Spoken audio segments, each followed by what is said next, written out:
Good evening and welcome to the Audit and Standards Committee meeting of Melton Borough Council. Members are reminded that we will be using the audio-visual system this evening, and the meeting will also be streamed live on YouTube. There is a quick reference card placed on the desk in front of you, which provides instructions on how to use the basic speaking function of the microphone. Members are asked to physically raise their hands in the usual way to indicate they wish to speak, and to use the microphones when speaking for the benefit of all present. The microphone is live when the red light displays. Please switch mobile phones to silent.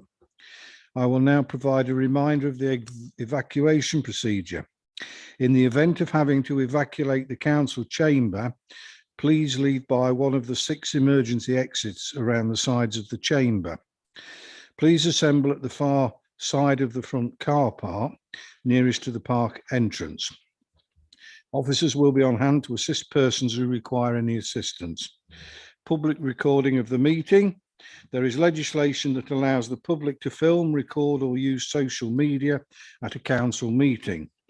This must not be disruptive to the good order of the meeting, nor include any filming or recording of the public seating area. Agenda item 1, apologies for absence. Apologies from Siggy Atherton, and in her place is Rebecca Smith this evening. Number 2, the minutes. This is to confirm the minutes and exempt minutes of the meeting held on the 22nd of March 2022. I will propose the minutes and request a seconder. Seconded by Councillor Chandler. The minutes will be confirmed as approved unless any member wishes to raise any amendments. Are there any amendments? Okay. Declarations of interest. Members who wish to do so to make a declaration of interest in respect of items on the agenda for this meeting. Do you have any declarations of interest? No declarations of interest.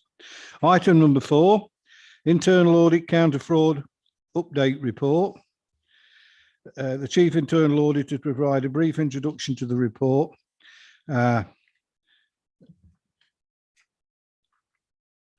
hand over to Rachel as the Chief Internal Auditor. Thank you, Chair. So this is a brief update for year end on the Council's counter-fraud activity and a copy of the fraud log for the financial year 21-22. So just taking you briefly through the report. So the covering report just sets out a few of the areas where the council has been working on its counter-fraud activity during the last 6 months since our last update. So that's provided on page 12 of the pack. One of the things to mention there is one of the new areas of development is around the Nfi Strategy. So this is in the National Fraud Initiative. This is something that the council participates in a biannual exercise in terms of data matching with a number of other local authorities and public bodies across the UK. So what we've tried to do this year is to put in place a new strategy to make sure we're making the best possible use of that data matching exercise. And that's been through senior leadership team and has the support from senior management, and that will be taken forward with the first data upload this year under that new strategy. So it's just trying to make the best use that we possibly can of the arrangements we have in place. Also included in Appendix A to the report on page 15 is the fraud log for the financial year 21-22. So members will note that there are 2 entries included on here, one in relation to a bank mandate fraud and one in relation to an allegation around housing property. The outcome of those is noted, so we've actually incurred no loss in relation to either of these cases. In the case of the bank mandate fraud, this was actually due to the accounts or the email accounts of the supplier being hacked. So on the basis that it was their systems that had been compromised, we weren't required as a council to repay the invoice, which means that we haven't incurred a cost. So that's at the supplier's expense. So we have noted in the actions taken that there has actually been a further strengthening of the controls in this area. to make sure the similar incident couldn't happen again. And that's to make sure that there is telephone verification in each and every case. So in this case, it had been received via a known email address, which had been an acceptable form of communication under the previous arrangements, but that will no longer be the case, and a telephone verification will also be required in each case as well. So that's just a quick run through, Chair, but I'm happy to take any questions. Thank you. Thank you, Rachel. I'll invite a proposer and a seconder for the recommendation that we note the latest counter-fraud report. Then I will open it up to debate. Proposed, Councillor Posnett, seconded Councillor Wilkinson, and I'll open it up for debate.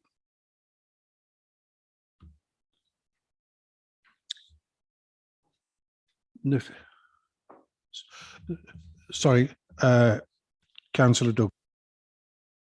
Thank you, Chair. Just a note about the Appendix A on page 15. The first one, January 2022, the allegation of abandoned council housing property. Although there wasn't any kind of like direct loss of funds because of that incident, I'd have thought that because the place was abandoned, surely there was a loss of rent that could kind of like contribute towards the financial loss indirectly, of course. Just wondered why it just says not applicable at all. Thank you. Yeah, Rachel. Thank you, Chair. So just to confirm, so in this case, the matter was looked into, and as we said, there was a multi-agency response and the tenant was contacted, and it was concluded that the property wasn't effectively abandoned. So there wasn't a loss of rent, and the outcome was no further action effectively. So there was no conclusion of fraud in that case. Thank you, Rachel. I think I can confirm that the committee have noted the latest counter-fraud activity and fraud log for 2021-22. Item number 5, internal audit annual report and opinion. Over to you again, Rachel. Thank you, Chair. So this is, as you say, the internal audit report for 21-22. So this is what we work towards throughout the financial year in the delivery of your internal audit plan, effectively so that I can bring this opinion and assurance to you at the year end, which should then form a source of assurance for you when you consider your annual governance statement as one of the reviews of effectiveness tools in terms of your governance arrangements and your control framework. So there's a full copy of my opinion and the report that backs that up as the appendix to this report from page 21. So a copy of the actual opinion is provided on page 23 of the pack. So this talks you through the overall assurance opinion, which is of satisfactory assurance, which, to give you some context on that, is consistent with the opinion I've given in the last few years at Melton, and is also consistent with the assurance I've given at other comparable local authorities within my group of councils as well. So I think overall, really, it recognises that there are areas of weakness and areas for improvement which have been addressed during the year, and there are action plans in place. But there are generally good controls, and that we don't have any fundamental weaknesses which undermine a satisfactory assurance opinion at this time. So, as I say, the rest of the report really sets out the basis for that opinion, and it talks about both the areas in terms of financial control, the areas we've highlighted there, risk management generally. Obviously, you've had the training this evening around the risk management process, and we've reflected on how that's operated during the year, including the audit that we brought to you earlier in the financial year on the on the risk and performance framework. Is reflected in here as a good level of assurance. And the internal control looks at the outcomes of the audits that we've delivered during those 12 months. So we've summarised the outcomes of the audits for you in table 1, and also then further in detail on page 26 in table 3. So this lists all of the assignments that we delivered during the year and the outcome of those. So members of the committee will note that the majority of these were reported to you during those 12 months as part of my regular progress reports. There are 5 reports that were finalised since the last committee meeting, so I've made sure you've got full oversight of those, and you still have the management summaries in relation to each of those in the appendix B from page 33 onwards. So you have an overview of the coverage of each of those. I'll just make a reference to some of those whilst I'm on that subject. So on page 33 onwards, as I say, there's the overview of each of those that have been finalised. I don't intend to go through all of those in detail, but just to draw a few areas to members' attention. The first was in relation to financial system key controls. So this is our annual audit of the council's financial systems. So each year we have some cyclical coverage of key systems that we will look at in full. We also do some targeted risk-based testing on anything that's been flagged during the year as a potential risk, or areas where we need specific assurance. So this year we looked at the Creditor System, which is our payment system where we're paying invoices and approving orders. We also looked at the system admin function effectively, so how we're managing access to the finance systems, particularly in light of the council having a new finance system rolled out in April 21. So we also did targeted testing on some of those key areas, which for me were around charges to supplier bank details. As we've already mentioned earlier this evening, it is a high risk area for fraud. So we wanted some assurance around that. And we also did some targeted testing around debt recovery as well, as an area that the committee had raised and an area that had been flagged to me as a potential risk as well. So on page 33, it sets out some of the key findings. Overall, we've given a good level of assurance around the design of the control framework. We're happy with how the system's been set up and the system admin around the financial system. We have only given a satisfactory opinion in terms of compliance, and that's primarily due to the debt recovery testing that we performed, where we looked at 25 overdue accounts, and in 44% of cases, we weren't able to see evidence of recent recovery activity. So that's something that we did make a high priority recommendation around, and we will be following that up as part of our ongoing audit progress reporting. The second audit on the next page was around starters and leavers. So this was looking at getting some comfort and some assurance around how we manage new starters at the council, both members of staff that go onto our payroll, but also people with access to our buildings and temporary or agency staff, and also around how we manage the leaver process. So that's for me where the higher risk is in a lot of these areas, around making sure we're revoking access to systems, revoking access to property, and recovering properties as well if we're providing staff with IT access.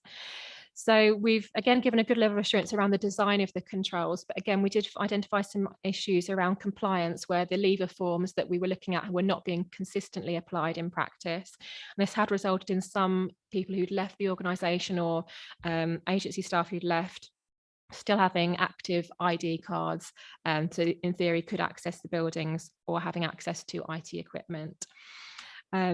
We have identified, as been noted here, one piece of IT equipment that hadn't been located at the time of testing, and we've not been able to track that down. We've not been able to get assurance around that, how that's been dealt with. But we've obviously made recommendations in that area around making sure this is consistently complied with going forward, and we track these items down. So that's in relation to starters and leavers. Then moving on to the planning service review. So members will be aware that a few years ago there was a review of the planning service. So we've been wanting as an internal audit service to revisit this and look at what assurances we can get around actions that have been taken in light of the recommendations.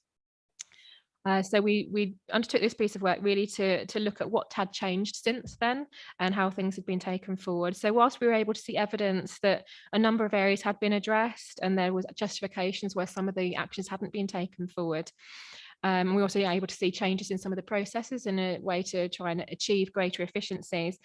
At the time of doing the audit, we weren't able to give assurance around the effectiveness of those changes that had been made and how it would have effectively impacted on performance. So I wanted to see where efficiencies had been delivered through some of these changes or where we've made savings. And at the moment that wasn't quantified. We hadn't quite got the measures in place to show that. So overall, as I've said, we've given a satisfactory assurance opinion on this one on the basis that we need to see a little bit more progress and we need to see those outcomes before we can really firmly confirm that these have been effective and fully embedded in trying to achieve the best efficiencies that we can. So I believe a performance framework is being developed and is due to go live in the new financial year. So hopefully that will give us some of those assurances that we're looking for. Did you want me to pause here, Chair, if there's a question? I just wanted to ask a question, if that's all right, while she was talking about planning. I could save it till the end. Yes, ask your question. Thank you. I just wondered what measures we're actually looking at that you want to see improved or that we need to put in place. I think we might need to cover that one on the debate, councillor, that one. Rachel. Okay, thank you. So that's a summary, as I say, of that planning service review report. Staying with planning, on to the next report on page 35 is a review on planning enforcement. So I am drawing this one to the committee's attention as an area where we have given limited assurance, both on the design of the controls and the compliance based on our testing. So effectively, we concluded that there was insufficient capacity within the service area to really deliver what we would consider an effective planning enforcement function. And it really needs some review and some service planning as to how we want planning enforcement to work at Melton, and then to see that suitably resourced and prioritised. So on the basis that there is a limited assurance report, we do have a senior member of the service area here to take any questions and give the committee some assurances around actions that are being taken in light of the audit findings. Did you want me to pause, Chair, to cover that now, or to... No, I think we'll go into the debate Okay. and come back to Paul. Very please. Yeah, that's fine. I'll carry on. So as I say, that's what where with a limited assurance, we usually invite a member of senior management along just to give you some assurances around what's being done to take these issues forward. So hopefully you can get the assurances you need on that. And finally, the last review is around temporary accommodation. So it's obviously looking at our homelessness service. So again, we've given a satisfactory assurance opinion on this one, both for the design of the controls and compliance. We'd like to see a little bit more robustness in terms of the controls around a procurement strategy, around how we identify how many homelessness applications we expect to receive and how we expect to meet that need from the properties that we have available or the temporary accommodation we have available to use, so that we can almost forecast that and consider how we make sure we get the best value for money and the best effectiveness and from that delivery. Also, in terms of the controls, what I would have liked to have seen is more around health and safety inspections in relation to temporary accommodation as well, and evidence to support that in terms of the statutory compliance regimes for those properties as well. So again, we've made recommendations in relation to that. So there are a number of areas for improvement. Fundamentally, it didn't meet the limited assurance, it's satisfactory, as I say, but I think based on the issues that we're dealing with, we have given a moderate organisational risk just to flag that there is a potential risk here that does need to be addressed. And we do have an action plan in place that we will be following up as well, as usual, as part of our progress reporting. So that's just a run through of those additional audits that have been finalised since the last meeting. Also included in the report, and something else that I consider when I'm forming my annual opinion, is the implementation of audit recommendations. So on pages 27 onwards, I've provided some details around this. So whilst we've been able to confirm that there were 22 audit recommendations completed during the year, we have had a number that remain overdue. So we have 3 that remain overdue from the current financial year's audits, which is shown in table 4. In addition to those, we also have a number of recommendations which remain overdue from previous financial years. So in table 5, you can see the the actions that I've mentioned above from 21-22, which are on the last line for community grants, monitoring and usage. The lines above that all relate to previous financial years. So these are actions that remain overdue, and a lot of these have already been reported to the committee. So you'll see later on in the progress report, in a later agenda item, you've got the latest position on those. So you may want to refer to that for further information in terms of the current status on those actions. Finally, just within the report, there's also a reflection on the delivery of the internal audit service, so our performance ourselves over those 12 months. So we have met our performance indicators in relation to the delivery of your audit plan. We've got a fully delivered audit plan that I'm able to report to you this evening.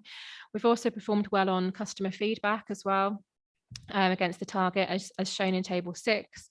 And in terms of the compliance with the professional standards as well. So there was nothing I needed to flag to your attention in relation to that. So as I say, this report should be a key source of assurance for you as part of your annual governance statement when you come to review that. And I'm happy to take any questions on the detail in the report, Chair. Thank you. Thank you, Rachel. The first thing we have to do is that we are to note this report. So the first thing is to have a proposer that we note it, and then a seconder. Proposed Councillor Wilkinson that we note it. Councillor Fisher that we second it. First of all, the debate, if we can do it in 2 parts. Firstly, if we can look at consider the annual report first, and then we'll move on to the annual reports. If you wanted to consider the outstanding recommendations, it is pages 83 to 85 in the current report that gives the current status. So you may well wish to just focus on those that agenda item, what's outstanding, or want to talk. Four. The annual report now, yes, number 4. But what I'm saying is you could look at pages 83 to 85 to get the current position on these. Yeah. So if we did that first, and then we'll go on to the individual reports second. So I'll open it for debate.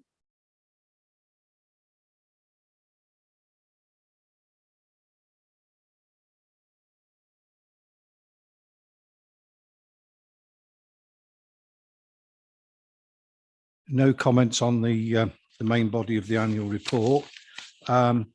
Moving on to the individual summaries of internal audit reports at starting at Appendix B, in the order that they come. Firstly, I can tell members regarding the financial systems report and the debtors, the sundry debtors.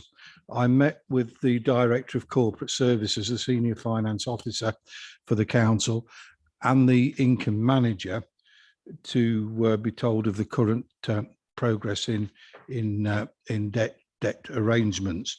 The situation's been held up for with the COVID issue, and the finance team are working with Councillor Child, and have been doing so for some time, and scrutiny in looking into not only the analysis of these debts, but also council tax and business rates and housing as well. And if it's not on the agenda of the next meeting, it will be the meeting after that. So there will be plenty of opportunity there, not just for those on the committee, but for people to feed in questions on detail that may not be able to be answered tonight, or you want further information at that meeting. So over to you, members.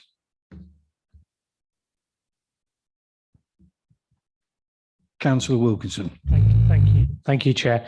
I just have a couple of questions on planning. I know that the planning enforcement role is currently shared with licensing, and they're also getting their own. Councillor, we're going in order. We're dealing with the report. Oh, I haven't got page, questions. Page 33. Do you have any questions No. on the financial systems It's a bit audit? of a funny way to do it, Don, because none of us have got questions on anything apart from planning. Well, I don't know, until people say so. Let me know when you get to it. Councillor Chandler. Chairman, as always, I'm concerned about the debt. I think it's being known now that we don't chase debt hard enough. And we're living in times where it's essential that we get all the money that's owing to us in. No business can stand a lot of debt. And I just feel that this has gone on for a long time now. It's not just this council, the previous council, where the debt's been increasing all the time. And it's a very serious thing. If you were a business, your auditors and accountants would be chasing you and saying, what the devil are you doing? I mean, we invoice everybody with 28 days payment. And if we don't get it, we chase them a bit harder. I mean, we can't afford as a small business to stand to have 50,000 out for months on end. If somebody owes us 50k, they pay it in a month, or else we chase them. And there's far too much of this going on. I mean, I've heard of people with council tax arrears saying, oh, you don't have to bother, Melton don't chase you. South Kesteven don't either. I know that for a fact, living on the border of South Kesteven. I think councils have got far too lax on chasing debt. I would agree with you on that, and I'm very pleased that scrutiny is going to be looking into this in detail. Smith.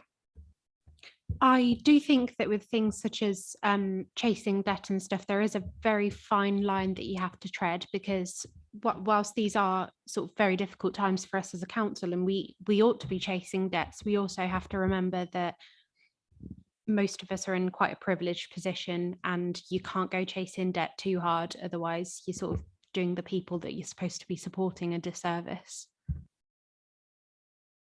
Interesting point you raised, because quite a lot of the debts that go on the system are at risk from day one by the very nature of the people and the debt. Disabled, ex-tenants, that they're not very wealthy, and it is being, I was given assurance that it is being taken account of when I met the director and the income manager, the difficulties in collecting and the appropriateness of putting resources in, and also the public image of being seen to pursue some types of debt, and there is a balance to it, and that is being taken forward.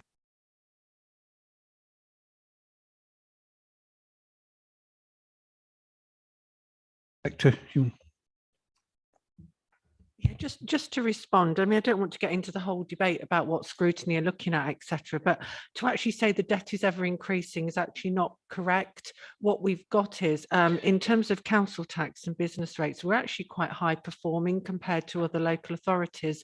So actually, for those two areas, we're actually doing quite well in comparison. The difficulty is obviously on rents and obviously on sundry debts. And as the chairman said, that in some of those areas, they're very difficult to collect debts. A lot of sundry debts are overpayment of housing benefits. So they're already, you're targeting people with very little means that are going to struggle to pay. So already you're going to be struggling with those types of debt. And what we are seeing on sundry debts is it's actually been quite static for a while, but what we've got is a lot of long-standing old debt that we need to assess and decide, is it economical to pursue and should we write it off so that we concentrate our resources on the newer debt, or are there things that we can do? And that's the process that we're going through at the moment, is looking at that old debt on sundry debts with external people to say, you know, things, could we transfer some of that debt? Is there options around that? And what's that expertise saying about whether they're collectible or not? And that's the process we're going through with scrutiny. But to actually say the debt is ever increasing is not actually correct. Councillor Chandler. Chairman, I think it's a bigger problem to a lot of people than Dawn is probably explaining. I went in the local butcher's about 2 years ago, and there was a gentleman there I didn't know, but apparently he comes from Old Dolby, and he was ranting on about a councillor here had had a debt written off, and I didn't know anything about that. And of course the butcher said, well, she's a councillor, and I said, well, I knew nothing about it. But now every time I go in, the shop was full. Every time I go in the butcher's, it's always, are you up to date with your council tax? You know, those are the sort of things that don't want to be in the public domain. I mean, I've never found out whether there was any truth in what was said, but it wasn't a nice thing to hear that a fellow councillor had had something written off. No, any more on that financial systems report? No, I'd only really like to endorse what Dawn and Rebecca have said. We've always been a council that has looked after our residents. And I think now more than ever, there are, you know, a chunk of our residents who are really struggling. It's not going to get any easier. It's going to get harder, particularly in the short term. And, you know, I do think putting the extra pressure on them to pay the debt or else, then I think that could lead to some bad press and some people doing some really desperate things. Yes, we discussed this is a balance, but at the same time, you don't want the word out there that you can get out of paying debts very easily. Councillor Smith. I also think that, you know, as councillors, we are representatives of the people, and in modern times, rightfully so, we have councillors from all walks of life in the chamber.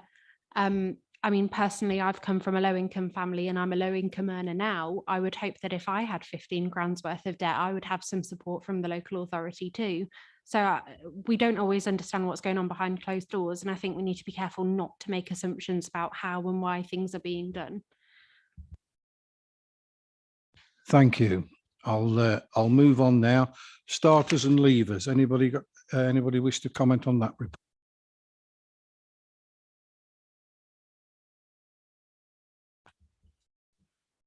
Councillor Chandler. I used to always be very interested when we got the starters and levers on the monthly newsletter we used to get, because we did know if somebody was going out of housing or some other department that we weren't probably that au fait with. But we know nothing now. And I mean, there's quite a turnover of staff when you've had 54 starters and 42 levers in a calendar year or a audit year. I think we've got to chase up that they do hand everything over that they're given. And this can be quite dangerous. I mean, I've never known another organisation where you don't empty your pockets on the way out. I mean, I worked for one of the clearing banks and you put everything on the table that you'd been given that belonged to the bank. I wasn't allowed to walk out and with something in my pocket. And I think, we've got to be very, very careful. I mean, somebody's got to be responsible for this. I mean, ICT now, it's a big problem. I'll invite Director to give us an update on what you've done to strengthen in that area.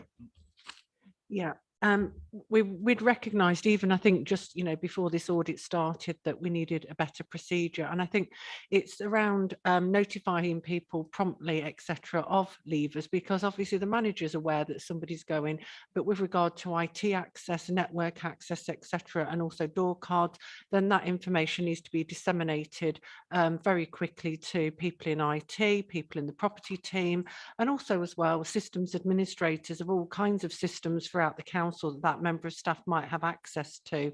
And obviously we're working in a hybrid world as well. We don't want virtual pieces of paper floating around. So there is a new system that's been introduced that works through the IT system to get that sent round to those that need to know. So that's been put in place as well. And I think as well, it's about escalating where very quickly. So if IT don't see that piece of equipment come back and logged, then that needs to be escalated straight away. I mean, I will say we do have difficulties as well, and we have had in the past, and we've done a lot of education around this, where a member of staff might return a piece of IT equipment, and then the manager actually then gives that to the new member of staff or to somebody else in the team. So it might have been returned. It's just that the IT team don't actually know to take it off to note that on the asset register. So that's also a problem as well that we've tried to resolve. Councillor Wilkinson. Thank you, Chair. I just wondered if levers, particularly with working from home or agile working, if their final day is it always in the office or tries to be in the office, or does it depend on the circumstance? Just in terms of, I would assume that ID cards are handed back in and laptops, etc., and phones would be given back on their phone. Yeah, I mean, obviously, sometimes the last day of employment is not always their final day that they're actually working, with things like leave, etc. And of course, we have people on site visits or working elsewhere as well. So yes, there should be an arrangement with the manager to come in at what's a mutually convenient time to hand over all their kit, etc. And then as well, regardless of handing this in, the door card should actually be stopped as well by property. I think sometimes some of the difficulties we have is we do have some staff on standby. So they're on a standby register and they might be working in multiple teams, particularly during the COVID.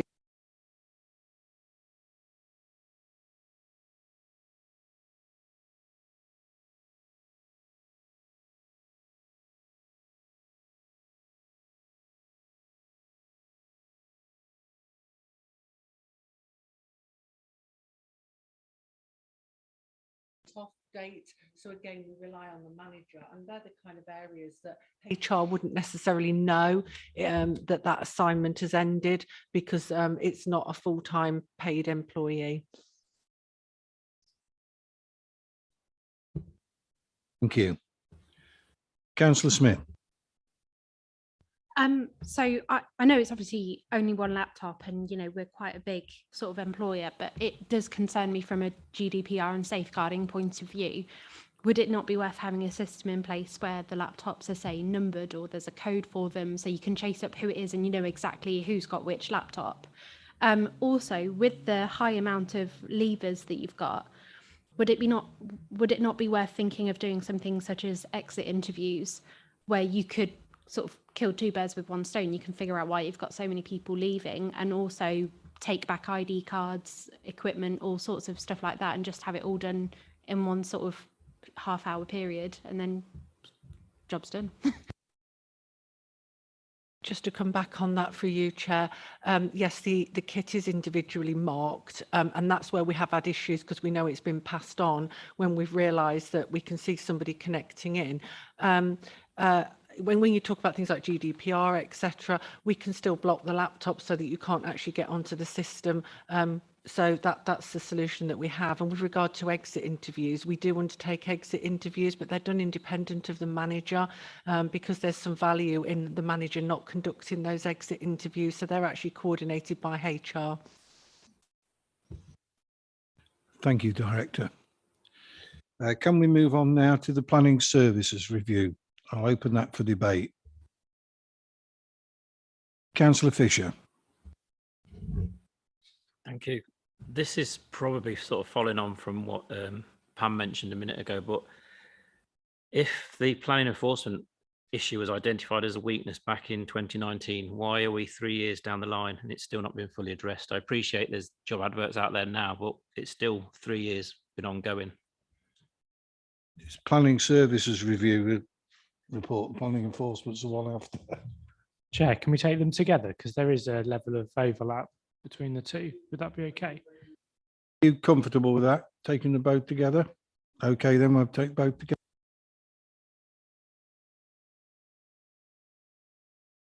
Do you want to comment, or do you want to hear Yeah, Mr. Feely first? mine's kind of linked to what Chris has said. The enforcement post was in conjunction, or is currently still in conjunction with licensing. So how long is that process going to take until the post is in place? Because I know that following on from licensing last week, planning enforcement has taken up more of that person's role, even though it is half-time equivalent in planning, half-time 0.5 equivalent in licensing. And with that, what measures will you put in place to ensure that licensing gets that time back that was taken from them essentially on timesheets? And also, in terms of the service, what assurance can you give that, I know there's an issue around appeals at the moment, but what assurance can you give that appeals are being responded to in a timely manner and followed up to ensure that the public and indeed members have got confidence in the planning service doing its job?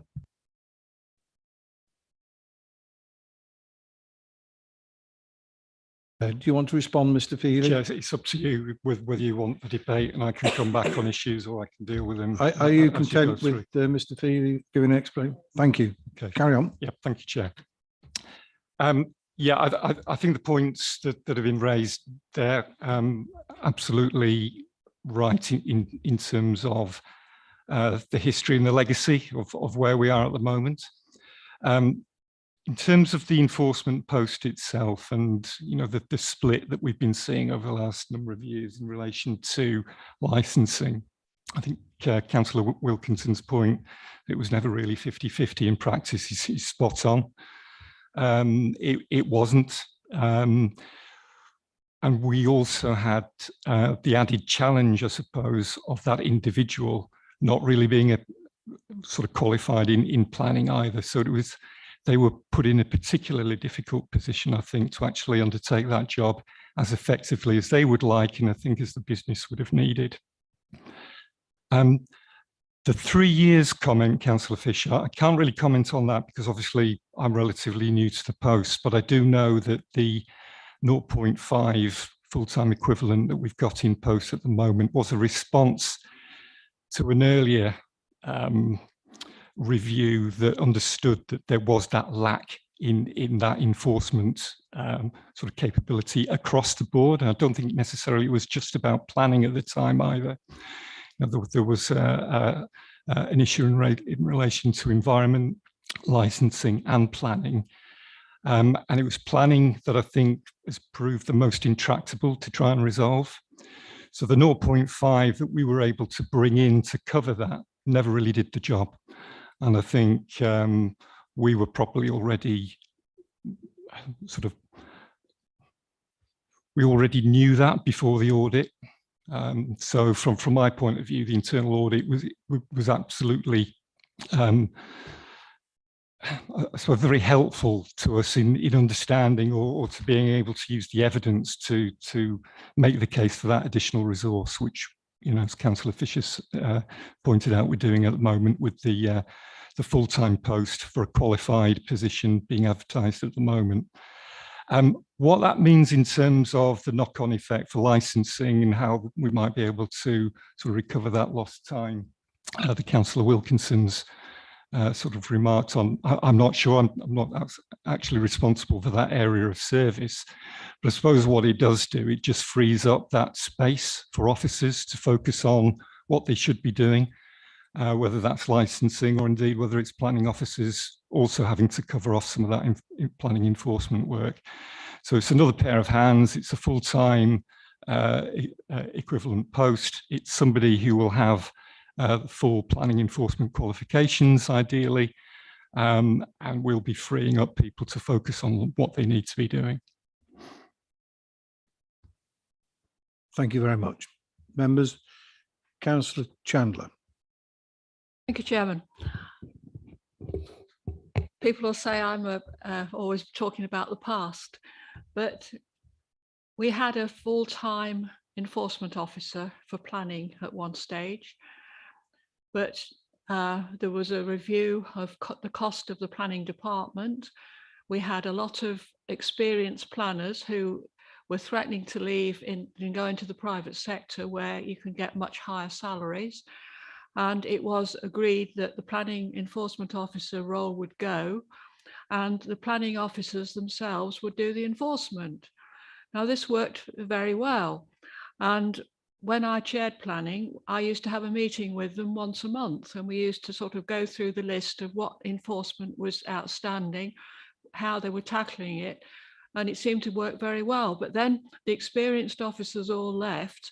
There was no planning enforcement officer reappointed, and the system just seems to have gone downhill ever since. I mean, we know in our own wards that there's problems, and it's a job to get anything done. And I don't blame. I mean, I had a case earlier this year where an unauthorised entry onto a field and a planning application came in, and I mean that nobody knew who to send out to try and deal with it. I mean, we are in a poor situation, and it gets round, and builders and developers, they know this, and they know what they can get away with.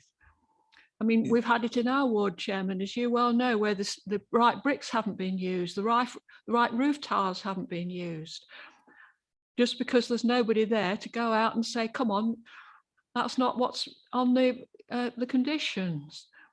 I mean, when you get an application that's got 15 or 20 conditions, they should be enforced, not, oh, we'll just take a bit of notice of that, we might do one or two, but that's what's happening at the moment. And it is a serious problem, and people get very fed up with it. They come to you. I mean, you go to a parish council meeting and they hammer it home all night, as you well know. But that was the main thrust of it. We had a full-time enforcement officer, and that post went, and it's never been the same since. And I feel very sorry for Paul and his team. Thank you. I'm going to include some of the pain in my comment. Councillor Posnett. I just wanted to say, and it's not just this chief exec, but the last chief exec as well, all they did was reduce the spending on planning. Absolutely. And, you know, I used to say, but we bring money into the council, you're robbing us of the opportunity to do it. So it's not, planning is not where it was a few months ago. And it was through no fault of the planners or the committee. It was the fault of the council who did not put the money that was necessary into the department, and that's why we lost good planning officers. If you're not on planning, you won't appreciate it, but the planning, and I will say, since Paul came, the planning department has changed, the planning committee has changed. We have got young officers. They may be young, but doesn't mean to say they don't know the stuff, because they do. And so far, I don't think we can complain about any of our new planning officers, because they have all delivered much more and much better. I than- think you're going than a I bit thought bit they were. broader off the subject than the Well, enforcement. I know I there. have, but you- but there was so much, there is so much down on the planning committee that those things that I've just said needed to be said. Councillor Fisher, did you? No. Made some notes here. When I got the full report, I wrote down ODT, another damn thing to do with planning. Those of us in wards with busy, a lot of applications, we've suffered a lot of pain, as Councillor Chandler indicated, from both applicants, the public, and parish council. It's been completely unacceptable. And I noted bodge was my next comment. This business of cheap and cheerful, merging it at the time, the chief executive merging it at the time with the licensing, completely disrespectful to planning. I have a real serious problem with the risk assessment process as to why planning was not in the state it's in, which includes the development side as well as the applications development, and this has not been on the risk register. And then finally, what's not here, that was in the full report, was performance indicators. I thought the auditors did a good job of writing down what could be the performance indicators for enforcement and conditions. And I'll link that back. And that was also the case in the debtors full report, issues of performance indicator business. And I am aware also that there's work being undertaken in housing. And I will be speaking outside of this meeting with the director, because, and I've heard this before since 2019 from audit reports, just as what information are we getting that's business orientated for managing the business? You know, there's a big question there, but we move forward now. The post has been advertised, and hopefully we can go forward. Any more on that one? Thank you. We'll move on to the temporary accommodation, the final report. Any comments, members?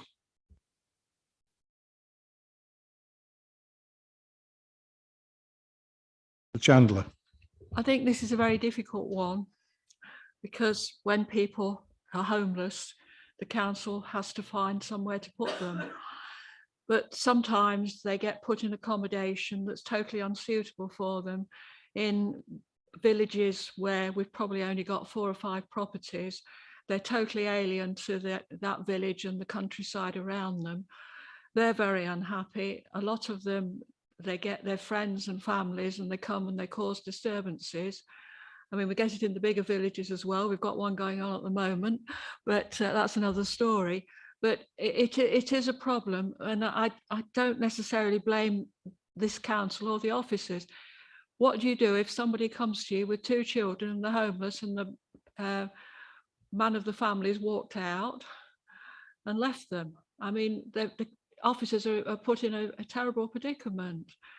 But it's not working out properly. And but I think if you were to I talk to councillors at Newark, I talk to councillors at Grantham, and they've all got the same point. Nobody quite knows how to tackle the thing. And it'll get worse. I think we've already said tonight it'll get worse, and it will. Thank you, councillor.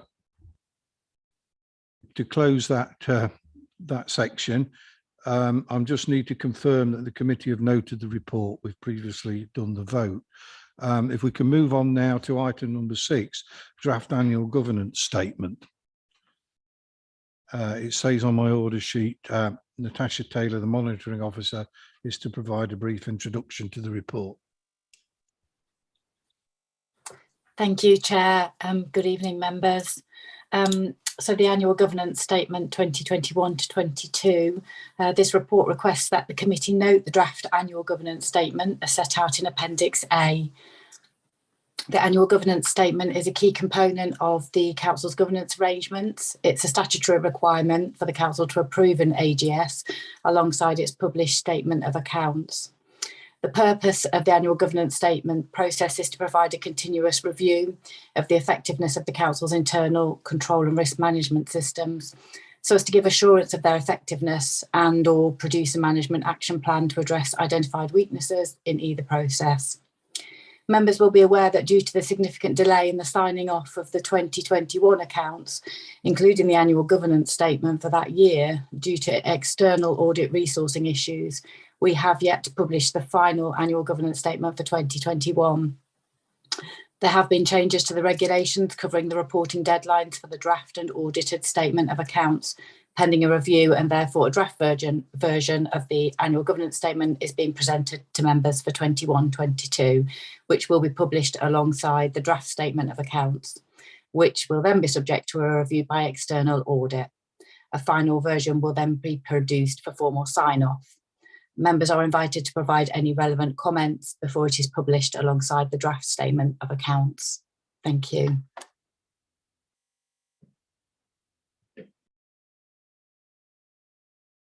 Thank you very much, Natasha. Before I open it up to debate, it is a draft statement and officers are working on it. And the recommendation at 2.1 is to invite a proposer and a seconder for the recommendation. Well, actually our responsibility, although we note it as it on the order paper, our responsibility is to approve that this is consistent with our understanding of control in the period. So, but we will note it officially note it. So if I can have a proposal and a seconder to note the draft annual governance statement. Proposed, Councillor Smith, seconded, Councillor Posnick. I'll open up the debate for members to discuss this, but I'll just add that I discussed at the pre-meeting on this one two issues that I've asked officers to check.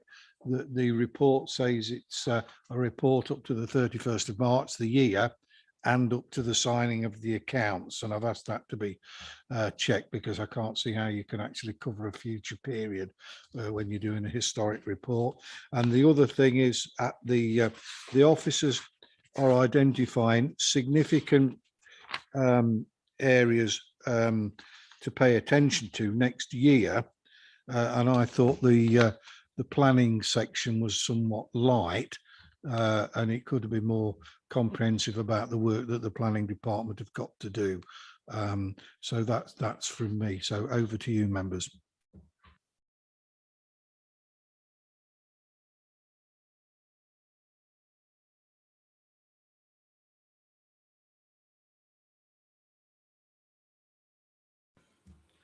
If there are no comments on the draft governance statement, we will just confirm that we've noted the report that we're all in favour of. Thank you. The next item, item 7.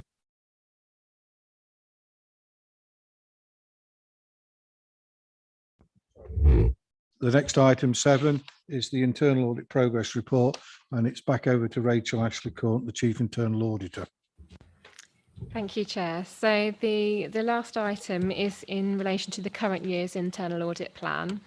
So I thought it would be useful just to, even though we've not completed any of the audits as yet to report to you, I thought it'd be useful for you to receive a full copy of the audit plan and the current status of the audits, so you can see what we're working on. and a reminder of what the coverage will be this financial year. So on page 78 and 79 of the pack is a copy of the internal audit plan. Since producing this report, I can confirm that we have progressed further with a number of the audits. So the licensing audit is now complete, and we are due to issue a draft report on that this week. We've also started planning work on the management of the housing revenue account audit, which is further down on page 79. So those are progressing well, and we'll obviously report back to this committee on the outcome of those audits as and when those are finalised. As mentioned earlier in the meeting, we've also provided the latest position on the overdue audit recommendations as at the time of reporting. So on page 83, there's a summary that members of the committee may be familiar with, which sets out the audit recommendations which have been implemented, of which there are 4 since the last meeting. We currently have 4 actions which are overdue and were due for implementation within the last 3 months. We have 6 which are between 3 and 6 months overdue, and we have 14 that are now over 6 months overdue. So a number of these are reflective of what you saw earlier in the annual report. Any that fall into the category of being over 3 months overdue and high priority, I always provide the committee with full details and the latest status update from management. So there are 3 that fall into that category, as you can see from the table in Appendix 2. So those are detailed in full on pages 84 and 85 in the table at Appendix 3. So the members have seen the first of these in previous progress reports around the effectiveness of case management arrangements. So this was looking at the intensive housing management service, the development of the formal service specification, which remains ongoing in relation to that area. The other 2 recommendations relate to the housing repairs contract audit that was delivered in 2020-21. We have actually just completed the audit, which was carried over from last year on the housing repairs contract. So we will be reporting back to this committee on the outcomes of that audit at the next meeting. And we have been able to confirm the status of the latest update is consistent with what we found in the audit as well. So obviously the reference to the new Barris system. So this is an electronic system that's being looked at the moment to roll out, which is ideally going to provide the means to capture the actions that we've mentioned within the recommendations. So that's the latest update on those. So I'm happy to take any questions, Chair, on the detail of the report. Thank you. Thank you. Firstly, I'd invite a proposer and a seconder that the committee note the report and progress made by the internal audit team in delivery of the audit plan. Proposed, Councillor Wilkinson, seconded, Councillor Fisher. I will now open it to debate. Members. Councillor Douglas. Thank you, Chair. Yes, I listened with interest to the point that the licensing report has been completed now. I had hoped it was still underway because I just wanted to say a few things about the staff requirements for licensing. I have been speaking to the licensing team over the last few months. We have a fairly full complement of staff, but just been a little bit concerned that they're kind of running at full capacity. They're on top of things, but only just, if you see what I mean. If there was a God forbid, a sickness or a long holiday or kind of maternity leave going on, the big kind of issues. So, and actually it's made me think about the wider issue for all the committees, teams. How do we ascertain what levels of staff are appropriate for the teams? And that includes licensing, kind of building on from that and following on from that. I know we're going to get an enforcement officer full-time when we get the planning enforcement officer, given to them, because the vacancy is out and it's going to be filled soon. So I know we get another half there. So firstly, the questions are, have we had that considered in the report? I think it's a work in progress there. Yes. This one is auditing the licensing team, and it's a bit of a stock check because of changes, the retirement of the manager, and it's about looking at what's good to keep it and what might need tweaking under any other arrangements.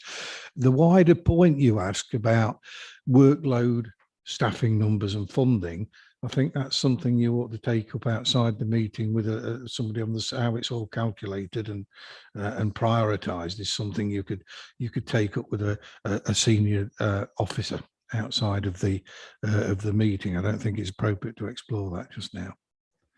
Thank you, Chair. Thanks.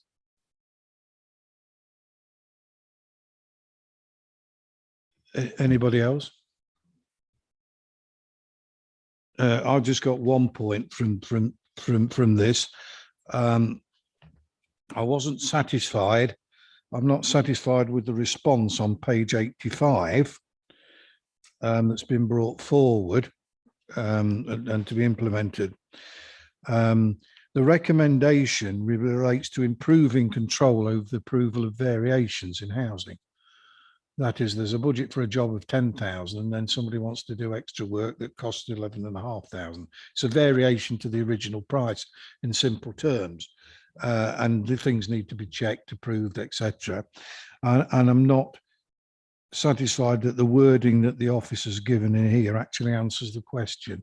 And so I've been making some inquiries and I am following that up to see if there is or isn't still a particular problem and when it will be resolved. But I do know they are recruiting staff, particularly in relation to doing jobs, surveying and doing jobs in the housing department, but I am following that one up.